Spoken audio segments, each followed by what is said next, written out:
దాంట్లో బతికేస్తున్నాడు జగన్మోహన్ రెడ్డి అనేది ఒక అబ్జర్వేషన్. వాళ్ళ మోడస్ ఆపరండి ఎట్లా ఉంటుందంటే వీకే గారు, అంటే నేను జర్నలిస్ట్గా నా ఇది చెప్తా. వాళ్ళు ఫస్ట్ ముందర సోషల్ మీడియాలో పోస్టులు వదులుతారు, అదే విషయాన్ని వాళ్ళు పేపర్లో రాసుకుంటారు, ఏదో ఏదో ఒక పాయింట్ తీసుకొని సోషల్ మీడియాలో వదులుతారు, దాన్ని నిజము అని నిరూపించటానికి పేపర్లో రాసుకుంటారు. పేపర్లో రాసుకున్న దాన్ని టీవీలో చర్చ పెట్టుకుంటారు. టీవీలో చర్చ పెట్టుకున్న తర్వాత వాళ్ళే నమ్ముతారు ఇదంతా కరెక్ట్ అని. అసలు ఎక్కడ పుట్టించింది మనం అనేది మర్చిపోతారు. పుట్టించింది మనం అనేది మర్చిపోయి మన టీవీలో వచ్చింది వార్త అనుకుంటారు. మనదే అదే వార్త అని అనుకొని ప్రెస్ కాన్ఫరెన్సులు పెట్టి చెప్తారు. ఇది వాళ్ళ మోడస్ ఆపరండి అండి. అంటే ఇటువంటి మోడస్ ఆపరండి అంటే వాళ్ళే పుట్టించారు, దాన్ని వాళ్ళే నిజమని నమ్మిస్తున్నారు, దానికి వాళ్ళే నమ్ముతున్నారు, వాళ్ళ నాయకులందరూ నమ్ముతున్నారు కాబట్టి వాళ్ళ అగ్ర నాయకుడు కూడా నమ్ముతున్నాడు. జనం గమనిస్తున్నారు అనేది తెలియటం లేదు. ఇంకొక చిన్న ఇదండి, అంటే దళితులకి వైసీపీ ఎట్లా డ్యామేజ్ చేస్తున్నదో ఒక చిన్న ఉదాహరణ చెప్తానండి, చాలా చిన్న ఉదాహరణ. మొన్న తిరుమల తిరుపతి దేవస్థానానికి సంబంధించి అలిపిరి మెట్ల మార్గం దగ్గరలో స్టార్టింగ్లో ఎవరో కొంతమంది పారిశుధ్య కార్మికులు వాళ్ళ బాక్సుల్లో చేపలు తెచ్చుకొని తింటున్నారండి. అంటే కింద అసలు పైన కొండ మీద సంబంధమే లేదు.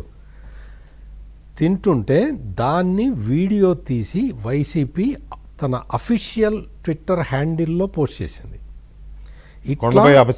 అపచారం, వెంకటేశ్వర స్వామికి అపచారం జరుగుతున్నది అని విపరీతంగా, అసలు మామూలుగా ఆ రోజు మొత్తం ట్విట్టర్ మొత్తం ఇదే ఉంది.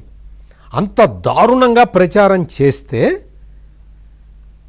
వాళ్ళు పారిశుధ్య కార్మికులండి, జనరల్గా అంటే మామూలుగా దళిత వర్గానికి సంబంధించిన వాళ్ళు ముగ్గురిని టీటీడీ సస్పెండ్ చేసిందండి.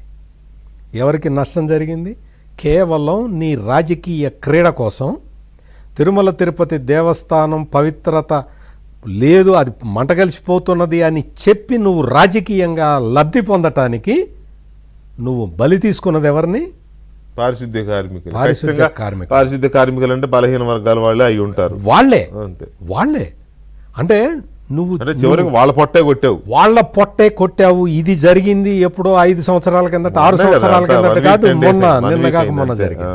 అంటే వీళ్ళు చేస్తున్న వీళ్ళ రాజకీయ స్వార్థం కోసం ఎటువంటి పనులు చేస్తారు అనే దాన్ని దళితులు గమనించాల్సిన అవసరం ఉందని నేను ఈ పాయింట్ చెప్తున్నానండి. అంటే ఇంత దారుణంగా, అంటే వాళ్ళు బాక్సులో ఏముందో ఎవరు తనిఖీ చేయలేరు కదా. ఇంటి నుంచి ఏం తెచ్చుకుంటారు, వంకాయ కూర తెచ్చుకుంటారా, బెండకాయ కూర తెచ్చుకుంటారా అని తనిఖీ చేసి చేయలేరు కదా. ఎంతమంది పారిశుద్ధ్య సిబ్బంది వాళ్ళని కూడా ఆపి డబ్బా తీయండి, ఏదో మూట కట్టుకొచ్చుకుంటారు, చిన్న స్టీల్ డబ్బాలు, టిఫిన్ డబ్బాలు, అది కూడా తీపిస్తారా? అది కూడా తీసి వీడియో తీసి వాళ్ళ అఫీషియల్గా వాళ్ళు ప్రచారం చేసి ఒక 3 దళితుల పొట్టగొట్టారు వీళ్ళు. అంటే ఇది చాలా చిన్న ఎగ్జాంపుల్ నేను చెప్పింది, కానీ దళిత సమాజం ఆలోచించాల్సిన ఎగ్జాంపుల్ ఇది.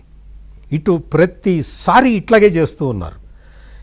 ఇప్పుడు సోషల్ మీడియాలో మీరు చూడండి వీకే గారు, ఒక దళిత లేడీని బాగా ప్రమోట్ చేస్తున్నారు వాళ్ళు, ఆ పార్టీ వాళ్ళు విచ్చల విడిగా మాట్లాడతారు. మామూలు ఒక 2-3 ఛానల్స్లో ఆమె కనపడుతూ ఉంటారు. విచ్చల విడిగా వాడు వీడు అంటే బూతులు, నేను ఇప్పుడు ఆ బూతులన్నీ నేనే కానీ చెప్పి చావాలి. ఆ బూతులు మాట్లాడతారు.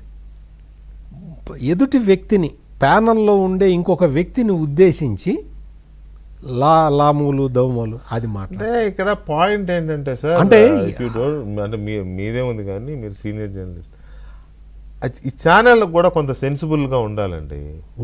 ఈ ఛానల్ కూడా అలాంటి వాళ్ళని అవాయిడ్ చేయాలి. ఎగ్జాక్ట్, ఆడైనా మగైనా. ఎగ్జాక్ట్లీ. ఇప్పుడు బాలకోటయ్య గారు ఉన్నాడు, రాజేష్ గారు ఉన్నాడు, మీరున్నారు, నేనున్నాను. నా డిబేట్లకు రోజుకి 3 చొప్పున ఒక 100 మంది రొటేషన్లో తిరుగుతూ ఉంటారు.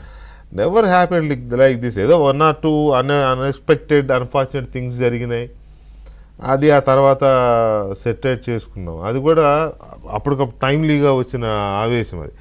కానీ ఇలా హ్యాబిచువల్ పంచాంగం మాట్లాడేవాళ్ళు, వాళ్ళ భాష అది సబ్జెక్ట్ ఉండదు. అవునండి. వాళ్ళకి హిస్టరీ తెలియదు, పాలిటిక్స్ తెలియదు, బూతు పంచాంగం. ఇలాంటి వాళ్ళని మరి మీడియా కూడా వాళ్ళకి పొలిటికల్ గోల్ ఉంది కదా వెంకటకృష్ణ గారు. ఉంది కానీ కానీ అది బాలకోట గారు అది లాంగ్ టర్మ్ కాదండి, కాదు, చాలా షార్ట్ టర్మ్. వాళ్ళు they will face the music అండి. కరెక్ట్. అది కదా షార్ట్ టర్మ్ లాంగ్ టర్మ్, అది ఒకటి ఆయన చెప్పింది. రెండోది మీడియా కూడా ఆలోచించుకోవాలి. ఏదో ఒకసారి అంటే వచ్చాడు, ఇతను లిమిట్స్ దాటి చెత్తగా మాట్లాడాడు, సో ఇతను మనం మన లిస్ట్లో బ్లాక్ లిస్ట్లో పెట్టుకుందామని చేసుకోవాలి. లేకపోతే ఇది